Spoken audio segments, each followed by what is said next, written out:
Yes. Magandang hapon muli sa ating mga kasama. Nandito na naman si Kuya Goods nagbabalik. At syempre, kung hindi ka pa nakasubscribe sa ating channel, subscribe na lang po at hit mo na rin yung bell para lagi kang updated sa ating mga video. AFP panalo. Retired AFP panalo. Sumuko na si Negro at si Bungit-ngit sa pananakot sa mga ano yun? Sa mga pananakot sa mga retired. Hindi lang yan. Ano yung mga balita ngayon? Pasok! Pinag-aaralan na raw ang kaso sa mga retirado na sangkot saan? Sa panawagan ng pag-aaklas. Oy, nako mastermind, ginugulo ang investigasyon laban sa matinding korupsyon. Sino ito? At DPWH pumirma ng kasunduan sa iba't ibang sektor para monitoring ng infra project. Talaga ba? Ang dami niyong nalalaman, mga isipin nyo ang kwento, wala na. Tahimik na sila. Wala na ang pangalan eh. Escape ang pangalan ni Balulong. Marami na hong issue ngayon. Di natakpan na. Ito mas mais. Alam nyo, nakakapagtaka. Nung hindi pa siya ombudsman, ang piling presidente, itong si Balulong. Ngayon magtataka ka, ang piling presidente ngayon, yung ombudsman. Wow, pang klase no. Pansin nyo, siya yung mismo nagsasalita eh. Bakit kaya? Bakit pinakain ito dito kay Bungit-ngit? Ay, piling president. Ano ba yan? At sabi nga dito, nangingitim. Kahihiyan ang buong ombudsman dahil sa nakuryente sa kaso ni Senator Villanueva. Bakit? Alam ng mama, mapapatalsik niya o mapapasibak niya si Senador Villanueva. Nakuryente. May resibo. Dismiss ang kaso. At wala nang makitang kaso kasi nga na-dismiss. At meron pang clearance. At nagsalita na rin si Ombudsman Martires, di ba? Nakuryente ang mama. Akala niya mapapasibak. Pasukin na natin ito. Bigo ang AFP sa kanilang pananakot sa mga retirees na sila'y tanggalan ng kanilang pensyon. Ngayon naman, inaaral ng PNP-CIDG ang posibleng ikakaso daw.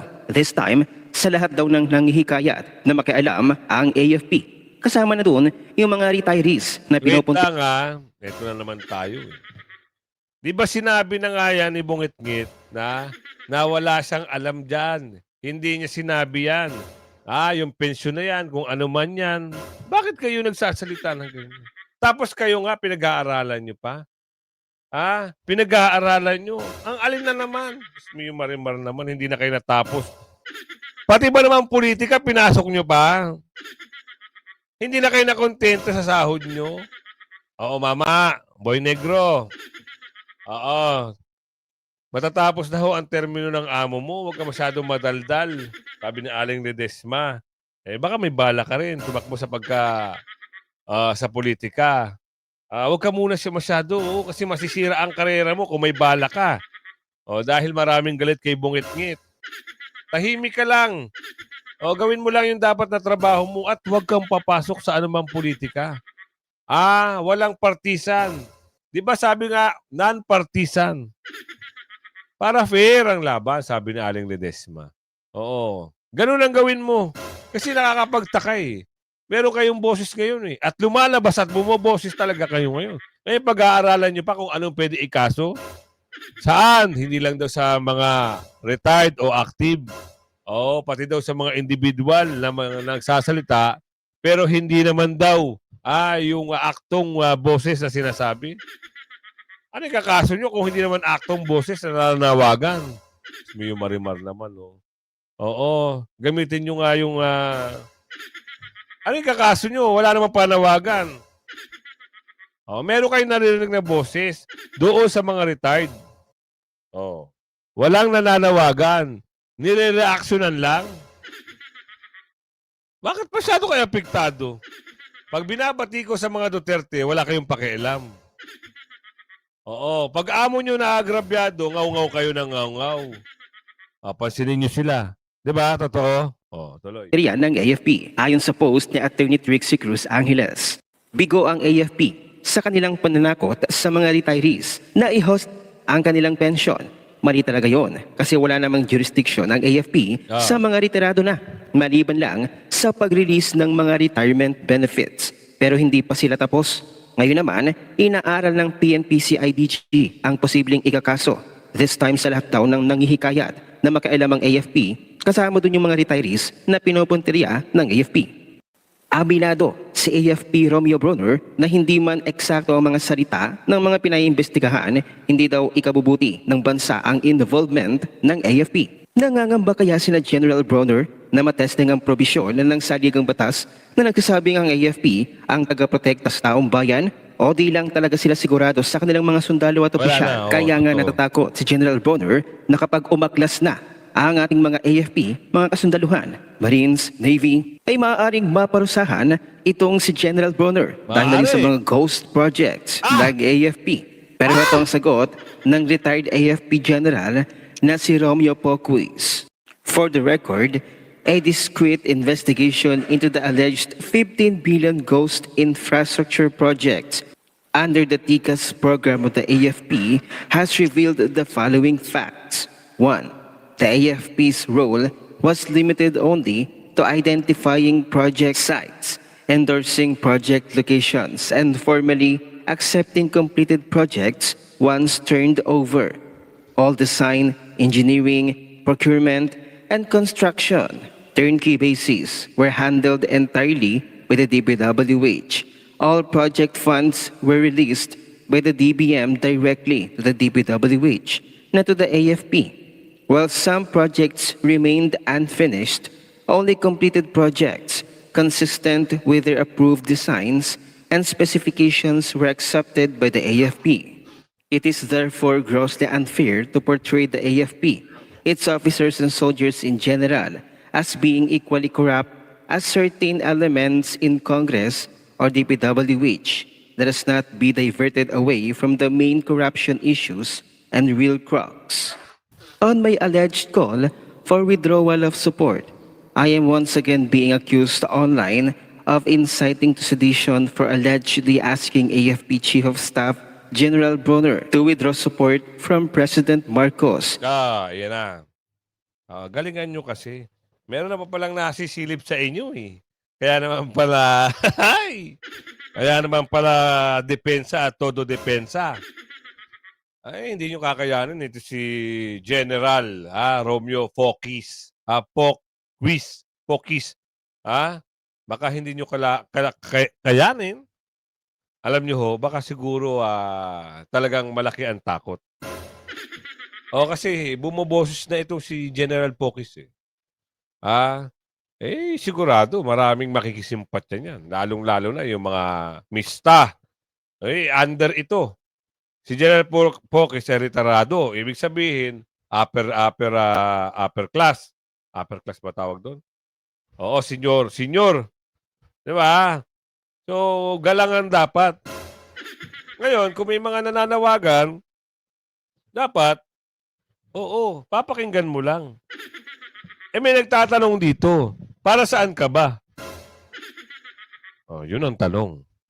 Kasi, nakikita yung simpatya, merong mga sinasabi, may binabanggit, nakapapaisip ang ating kababayan. Para saan ka ba? Sabi nila. Oo nga naman.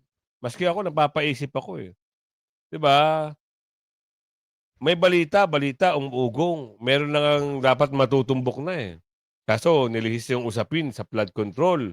Yung mali-malita, nawawala na rin issue. Ngayon, ikaw, kung alam mo na may problema ang namumuno, para saan ka ba? Ang tanong, para ka sa nakaupo o para ka sa taong bayan? Alamin natin yan. Kasi meron ho siyang pahayag dito. Ano ba yung pahayag niya? Ito ho, pakinggan nyo. Kasi magugulat ka't magugulat, pakinggan natin. Well, yun nga po, yung ating Philippine National Police, particularly yung CIDG ay pinag-aaralan po kung ano po yung pwedeng mga kaso na ipataw sa mga, hindi lang po sa mga retired generals, pero lahat po ng mga individual na nananawagan po sa ating armed forces na either magkudeta or mag-withdraw ng support or maghunta. Although hindi po ginagamit yung mga words na ito, pero yun pong nananawagan sila sa AFP, no, na makialam na. Ay sana po talaga ay wag na nating isipin ito. Kasi again, pag nakialam po ang Armed Forces of the Philippines, hindi po maganda para sa ating bayan. Ibig sabihin, sir, magtatanong lang ho pag nakialam kayo, kawawa ang taong bayan. Hindi, kasi sabi nyo, hindi maganda para sa taong bayan eh. Paki-explain na maayos.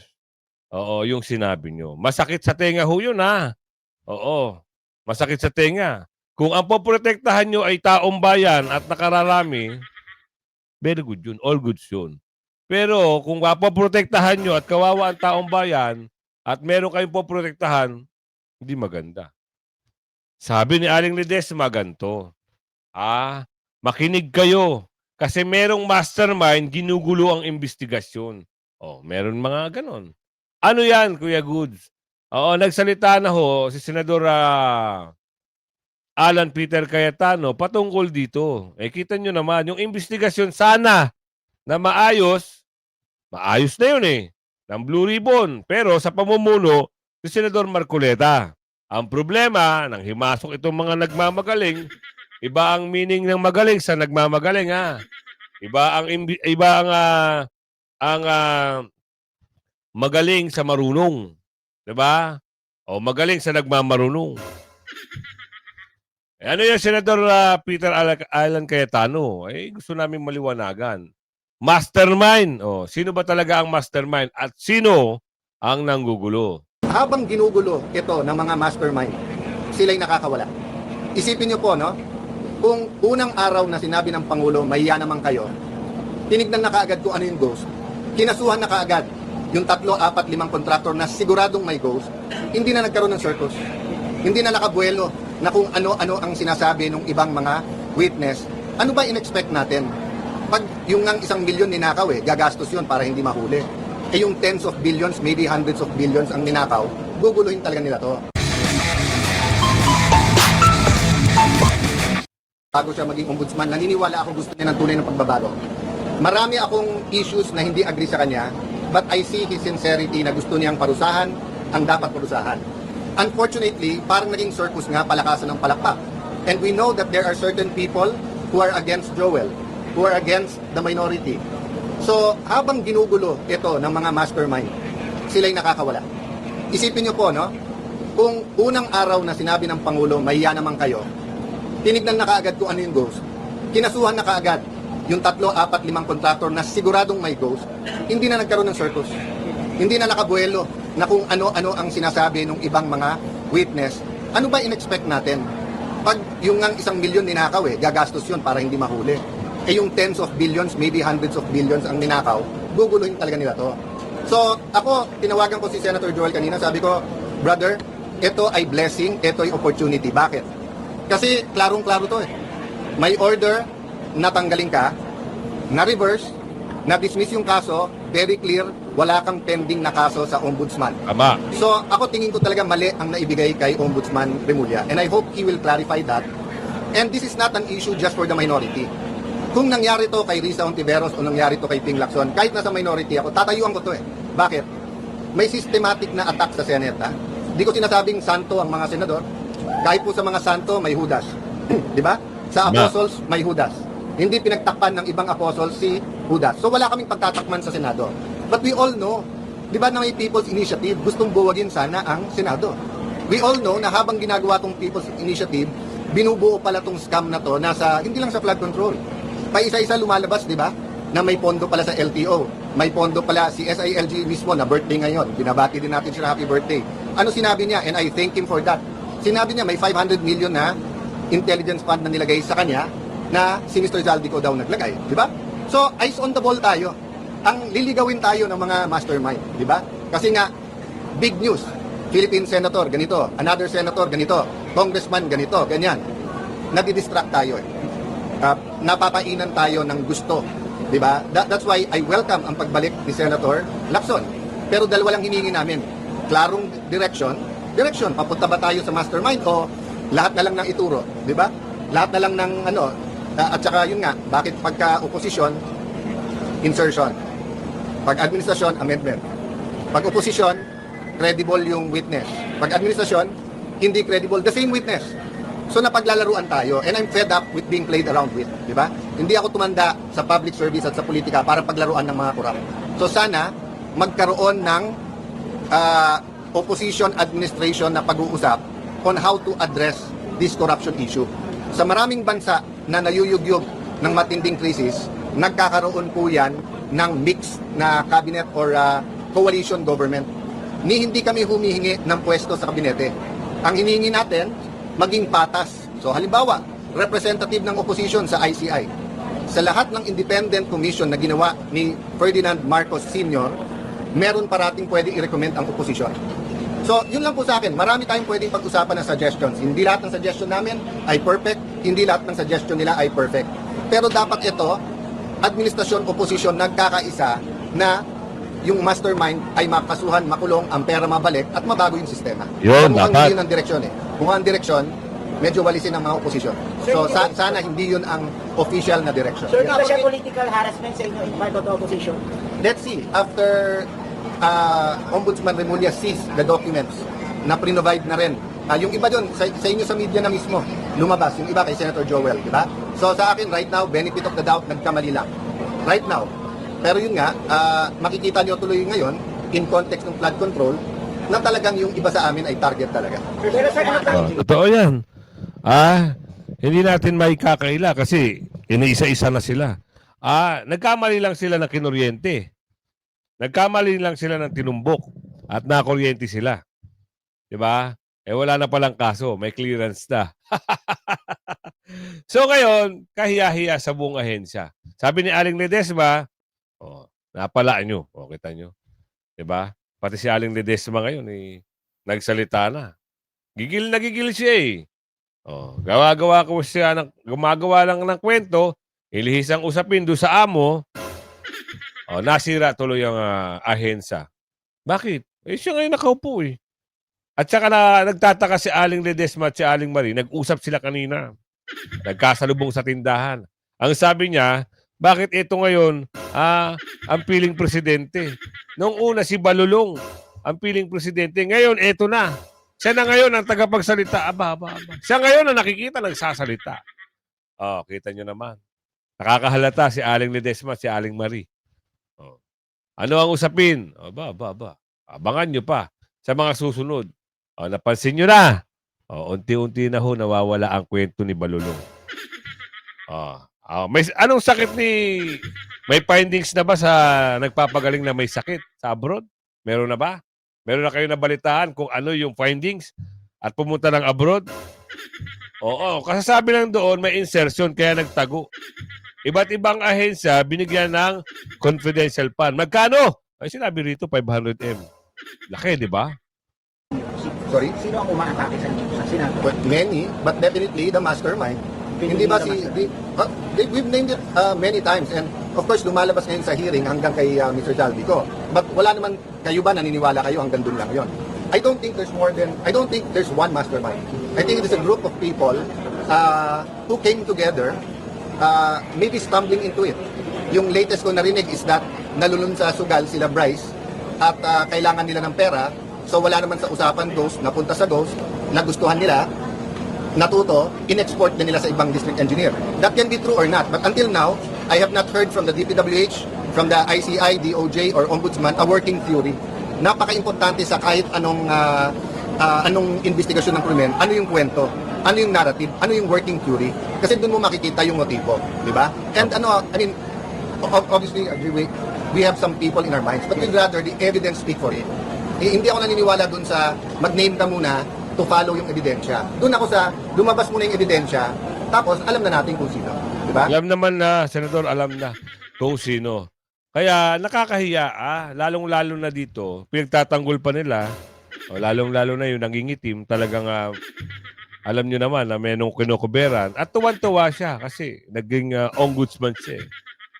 Wala na talaga. Parang ang nangyayari systematic na ang kwento. Kaya mayroon dito nagsalita, kahiyan ang buong ombudsman dahil nakuryente. Ito, totoo nga naman. Alamin natin yung kwento rito. Ano yung kahiyan? Pasok. Alam niyo ho, nako, isang malaking kahiyan ang ibinigay at idunulot ni Boying Rimulya sa Office of the Ombudsman. Nako, alam niyo ho, ito ho, no? Grabe ho itong nangyari sa kagagawan ni Rimulya na kung saan ay sinabi niya na dapat daw na ituloy itong pagtatanggal kay Senator Joel Villanueva bilang senador ng Republika ng Pilipinas. At dahil sa meron itong kaso sa ombudsman noong 2016, wala pong kaalam-alam itong si Rimulya na na-dismiss na ho pala ito.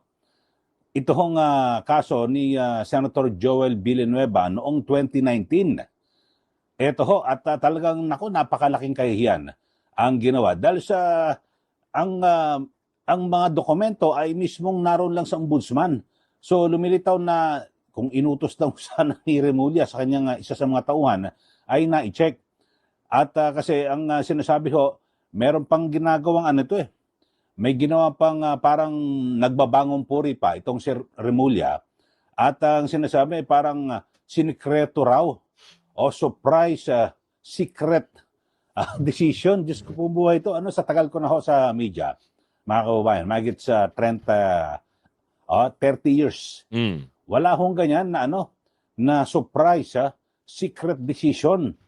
At dito may binabanggit ho, ito pong si dating ombudsman Samuel Martires, yung pinalitan, sinundan ho ni Ombudsman Boying Rimulya, na kung saan ay sabi niya, yung lahat po ng mga desisyon ay meron mo silang tinatawag na CMS.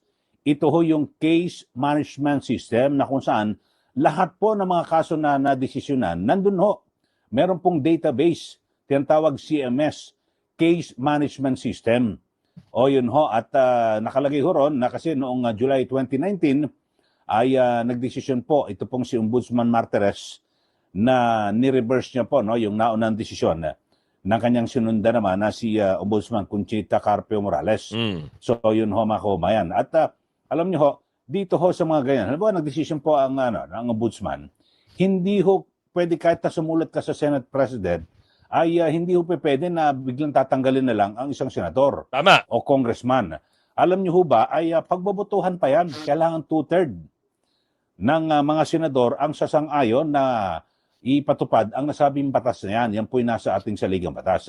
So dito ho mga kababayan ay, kasi alam niyo naman, pag ombudsman ka ikaw ay tinuturing na na grabbuster ng bansa o talagang top grabbuster na kung saan ngayon ay nalalagay po sa balag ng alanganin yung kredibilidad at integridad. Hindi lang tong si Rimulya, ng buong ombudsman, Office of the Ombudsman. Alam niyo mga kababayan, imbis na parang aminin na lang ho ni Rimulya yung kanyang pagkakamali, bigla na tuwiran pa. Ang sabi ho ni Rimulya, nagpa-press conference siya kasi napahiya siya, at hindi na raw niya itutuloy yung pagsulat kay Senate President Tito Soto na kung saan ay ito ho, na para ma-implement daw yung nasabing decision. So, yun ho. Ombudsman Boying Rimulya, meron pala kayo diyang CMS, yung Case Management System. Meron. Digital Archive. Yan ang sabi sa lahat po ng mga kaso sa Office of nabanggit dyan ni Ombudsman Martires. Ayang CMS na yan. the Ombudsman. Kung ikaw lang ay nag-utos sa isa sa mga staff nyo dyan, malamang nalaman mo na may desisyon na. Yun ho, di po ba? So ito, panoorin nyo ho mga kababayan, yung pagpupumilit pa nitong si Ombudsman Boying Rimulya, at nagpapalusot pa ho dahil sa hindi raw alam, kahit na i-google mo ito, na yung desisyon na ilabas ho yan At meron ding ipinakita, dito pong si Senator Joel Villanueva, meron pong transmittal na kung saan ay ipinapakita na ipinapaalam sa Senado sa pamamagitan ng Senate President. Kasi nataon noong 2019 ang Senate President ay itong si Tito Soto. O yun, ini-inform sila na na-dismiss ang kaso nitong si Joel Villanueva. So ito, panoorin nyo humana mga kababayan ang pahayag ni Ombudsman Boying Rimulya. Ayan. Imbis na umamin sa kanyang pagkakamali, parang gusto niya pang intrigahin yung kanyang sinundan. Yun lang. Si Ombudsman Samuel Martires. Pero ngayon, buta tao siya. Kasi sabi ko ni dating Ombudsman na Samuel Martires, meron diyang CMS database o database, CMS, Case Management System, iyong digital archive ng lahat ng mga kaso. Ito, panoorin So, sige, panoorin na rin. niyo mga kababayan, itong pahayag ni Ombudsman Boying Rimulya sa kanyang pangatwiran patungkol rito sa kanyang nakuryente ho siya rito. Nakuryente na fake news itong si Ombudsman Rimulya. Panoorin at pakinggan niyo mga kababayan. Mas lang siya nung sinabi kong may gagawin ang ombudsman tungkol dyan. So, it's a surprise, secret decision that came out. So it was Hindi nga secret release, yun nga nasa CMS nga yun eh. Hindi lang kayo marunong mag-research o hindi kayo marunong tumingin.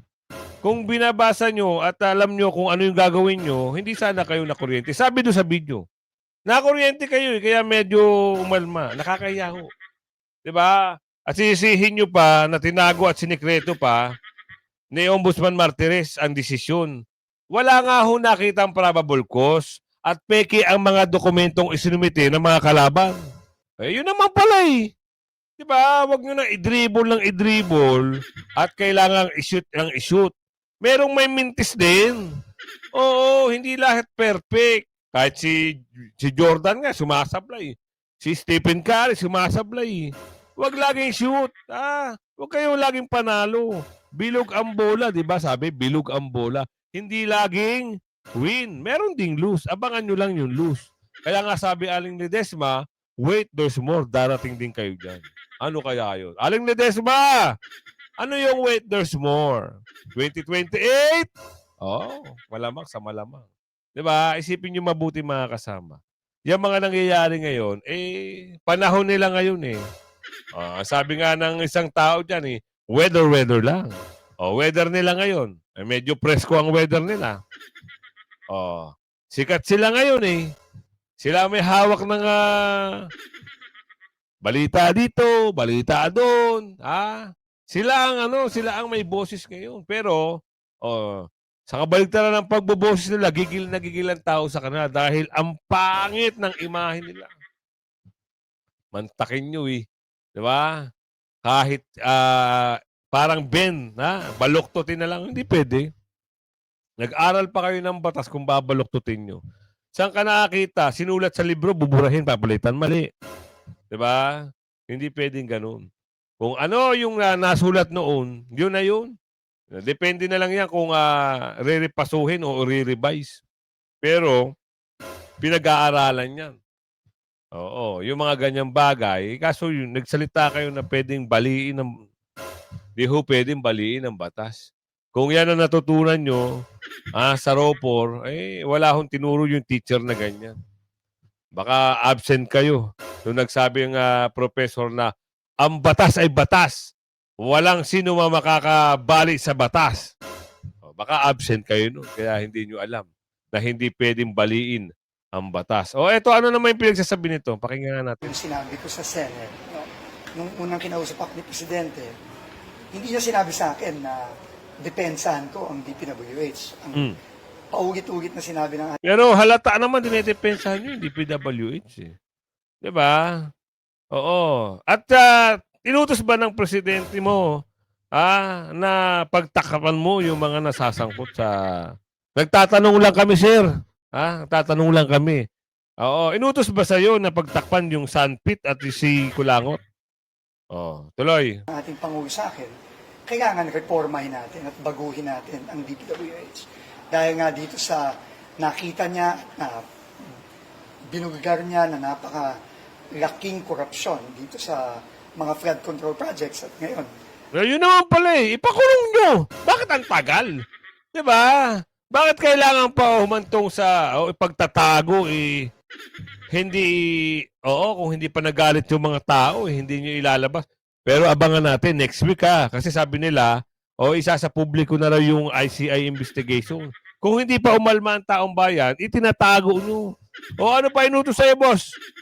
Inutos namin ba sa'yo na, laruin ng laruin, dribble ng i-dribble, hanggang umabot ng February at ituon na naman sa mga Duterte. Inutos din ba sa'yo yun? Nagtatanong lang kami, sir.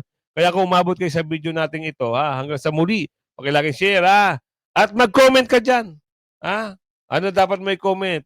Hashtag Solid Duterte. Kung umabot ka sa video na ito, tignan mo. Titignan ko kung ilan yung mag-hashtag dyan. Hanggang sa muli, bye-bye.